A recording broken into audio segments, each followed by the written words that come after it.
So for our institution, we are truly test optional, so students don't have to submit test scores at all if they don't want to, and that is for all of our academic programs, and students are still eligible for all of the same merit scholarships.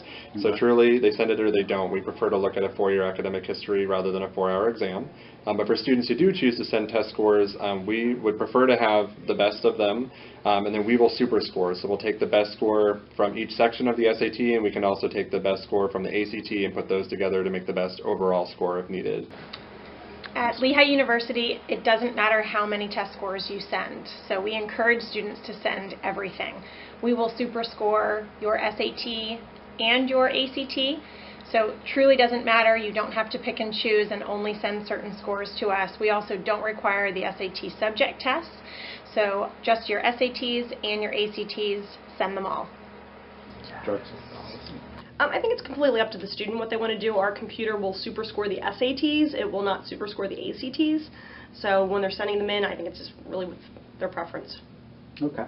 Right. Michigan State University encourages students to send all of their test scores, no matter how many times you've taken the SAT or ACT or both. We only take the highest score. We only use that when we're considering our admissions decision or decisions for scholarships. So that lowest score cannot hurt you.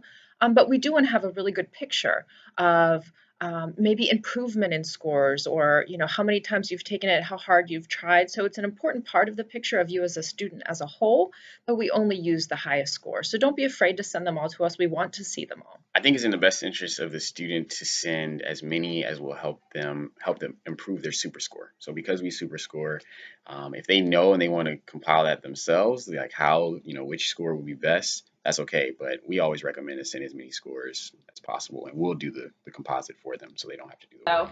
So beginning this year, we are making the standardized tests portion of the application optional.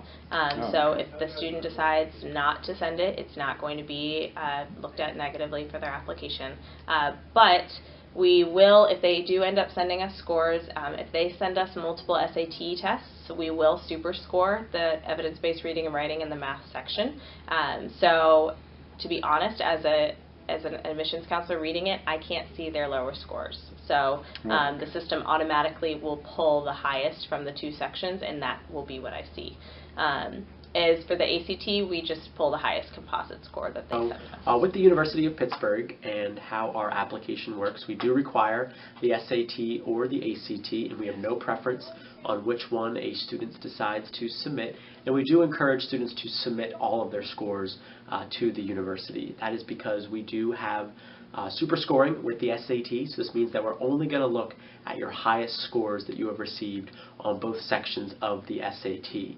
And with the ACT, we only look at the highest composite score that you have. So this means it does not matter if you have taken each test 20 times, that's fine. Just send all your scores to us, let us do the math, let us figure out what your high score will be. Awesome.